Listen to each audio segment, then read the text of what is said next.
Assalamualaikum warahmatullahi wabarakatuh. Saya Rindi Malahayati, NPM 19220018. Saya dari Prodi Pendidikan Sejarah Universitas Muhammadiyah Metro. Di video kali ini saya akan menjelaskan mengenai latar belakang terbentuknya Perhimpunan Indonesia, dan pengaruh tokoh Indies Parties dan pola perjuangan Perhimpunan Indonesia di negeri Belanda. Baiklah, mari kita simak videonya.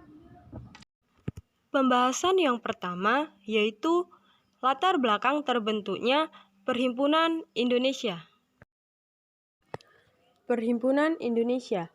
Perhimpunan Indonesia adalah organisasi pelajar dan mahasiswa Hindia di negeri Belanda yang berdiri pada tahun 1908. Indies Vereniging berdiri atas prakarsa Swentan Kasajangan Soripada dan R.M. Noto Soeharto. Terbentuknya organisasi ini juga karena adanya kebijakan politik etis yang dilaksanakan Belanda. Pelaksanaan politik etis khususnya dalam pendidikan yang kemudian melahirkan kaum terpelajar Indonesia.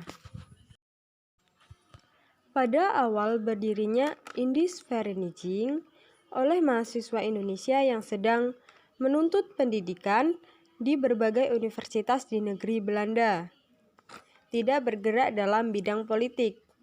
Indies Vereniging hanya bertujuan menghimpun mahasiswa Indonesia yang sedang belajar di negeri Belanda, sehingga ciri khusus organisasi ini adalah perhimpunan mahasiswa. Setelah Perang Dunia ke-1, kegiatan Indies Vereniging sudah mulai mengalihkan pandangannya ke arah pergerakan politik, walaupun masih bersifat lamban dan tidak militan karena masih hebatnya pengawasan pemerintahan Belanda. Pada tahun 1922, Indies Vereniging diganti namanya menjadi Indonesisch Vereniging. Selanjutnya pada tahun 1925 diganti dengan sebutan bahasa nasional, Perhimpunan Indonesia. Dengan nama ini, pergerakan PI menjadi semakin nasionalis, memperlihatkan identitas keindonesiaannya, termasuk cita-cita kemerdekaan Indonesia dari cengkraman kekuasaan penjajahan Belanda. Perhimpunan Indonesia semakin tegas bergerak memasuki bidang politik. Terlihat dari asasnya yang dimuat dalam majalah Hindia Putra Maret 1923, yaitu mengusahakan suatu pemerintahan untuk Indonesia yang bertanggung jawab hanya kepada Indonesia semata-mata. Hal yang demikian itu hanya dapat dicapai oleh orang Indonesia sendiri, bukan dengan pertolongan siapapun juga. Oleh karena itu, segala jenis perpecahan harus dihindarkan supaya tujuan lekas tercapai. HUT Perhimpunan Indonesia dalam memperingati hari ulang tahunnya yang ke-15, tahun 1924, mereka menerbitkan buku pemerintahan yang berjudul Genedeng Boek. Buku ini berisi 13 artikel yang ditulis oleh A.A. Marimis, Ahmad Soebarjo, Sukiman Wiryosanjoyo, Muhammad Hatta, Muhammad Nasir, Sulaiman, R. Eng Purbacakaraka, Darmawan Mangunkusumo, dan Iwa Kusuma Sumantri. Buku ini ternyata mengguncangkan dan menghebohkan pemerintahan Hindia Belanda. Setelah itu disusul lagi dengan dikeluarkannya pernyataan yang keras dari pengurus PI di bawah pimpinan Sukiman Wirojosanjoyo tentang prinsip-prinsip yang harus dipakai oleh pergerakan kebangsaan untuk mencapai kemerdekaan. Aksi para anggota PI semakin radikal. Pengawasan terhadap gerakan mahasiswa Indonesia makin diperkuat oleh aparat kepolisian Belanda. Namun, para anggota PI tetap melakukan kegiatan politiknya, bahkan mulai menjalin hubungan dengan berbagai negara di Eropa dan Asia.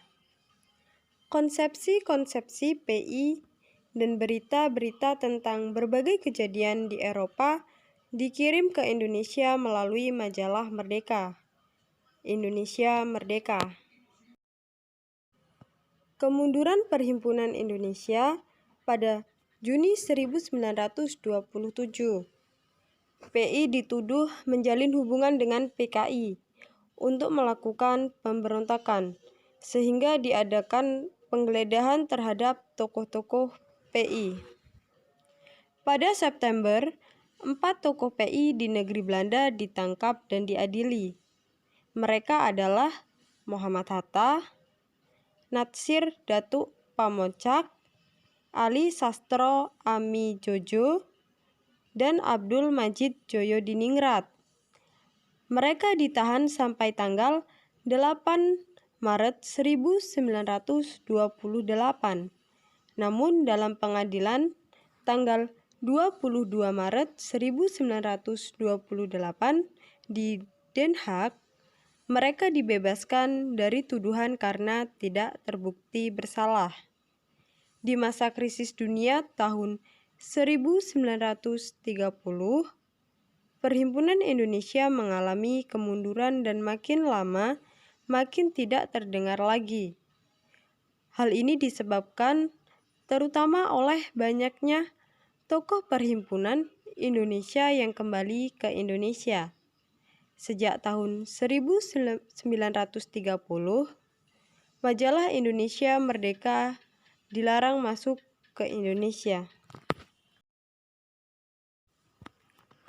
Pembahasan yang kedua yaitu mengenai pengaruh tokoh Indis Partij terhadap PI, Perhimpunan Indonesia. Yang pertama yaitu Douwes Dekker.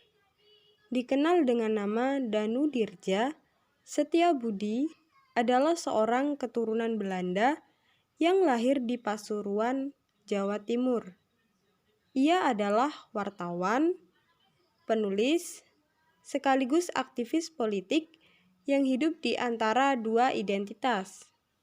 Menurutnya, gagasan bangsa Indonesia bukan kesatuan yang dibangun solidaritas etnis atau ras, keagamaan, atau kedekatan geografis, tetapi karena ada rasa kesamaan pengalaman dan solidaritas khusus.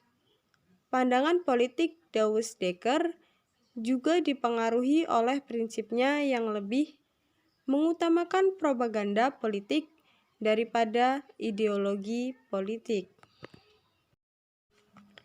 Yang kedua yaitu Cipto Mangunkusumo. Cipto adalah putra seorang priai rendah di Ambarawa, Jawa Tengah, tetapi berhasil sekolah di Stovia. Cipto berkontribusi dalam berdirinya Budi Utomo pada tahun 1908. Kemudian membangun organisasi yang lebih inklusif yaitu Indis Partij. Cipto menganggap bahwa persatuan antara kaum pribumi dengan Belanda adalah suatu hal yang membawa kemajuan. Cipto beranggapan penggabungan unsur-unsur Barat dan Timur sebagai faktor penting dalam menjamin pertumbuhan subur bagi negara dan rakyat, termasuk bagi kaum bumi putra di Hindia atau di Indonesia. Yang ketiga yaitu Soewardi Soedjaningrat. Soewardi dikenal dengan nama Ki Hajar Dewantara. Bagi Soewardi Soedjaningrat, tujuan nasionalisme adalah menghapuskan dominasi kolonial dan menyadarkan kaum peranakan Indo dan Bumiputra harus bersatu menghadapi musuh yang sama, yaitu pemerintah kolonial. Soewardi Soejaningrat pada masa muda adalah sosok yang keras dan berani mengkritik kebijakan kolonial. Ia pun harus menjalani pengasingan serta berkali-kali masuk penjara sebelum memutuskan berjuang melalui kancah pendidikan bersama Taman Siswa. Pembahasan yang ketiga yaitu pola perjuangan PI di negeri Belanda. Pola perjuangan yang pertama yaitu dengan dikeluarkannya majalah Hindia Putra yang berhasil menjadi sarana untuk menyebarkan ide-ide anti-kolonial dan ide non-kooperasis. Dalam pengantar majalah Indonesia Merdeka dikemukakan kesamaan antara penjajah Indonesia oleh Belanda dan pendudukan Belanda oleh bangsa Spanyol. Dalam salah satu edisi Indonesia Merdeka, muncul sebuah tulisan yang dikenal dengan Manifesto tahun 1925. Gagasan Manifesto 1925 terrealisasi pada peristiwa Ikrar Sumpah Pemuda yang diselenggarakan pada tanggal 28 Oktober 1928. Isi dari Manifesto 1925 adalah sebagai berikut. 1. Indonesia bersatu, menyingkirkan perbedaan, dapat mematahkan kekuasaan penjajah. 2. Diperlukan aksi maksa yang percaya pada kekuatan sendiri untuk mencapai Indonesia merdeka. 3.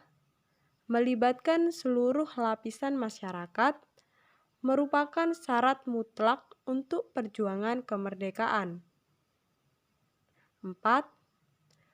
Anasir yang berkuasa dan esensial dalam tiap-tiap masalah politik. 5. Penjajahan telah merusak dan demoralisasi jiwa dan fisik bangsa, sehingga normalisasi jiwa dan materi perlu dilakukan secara sungguh-sungguh. Pola perjuangan yang kedua yaitu ikut serta dalam Kongres Liga Demokrasi Perdamaian Internasional yang menentang penindasan dari penjajahan pada tahun 1926 di Paris. Dalam kongres itu, Muhammad Hatta dengan tegas menyatakan tuntutan akan kemerdekaan Indonesia.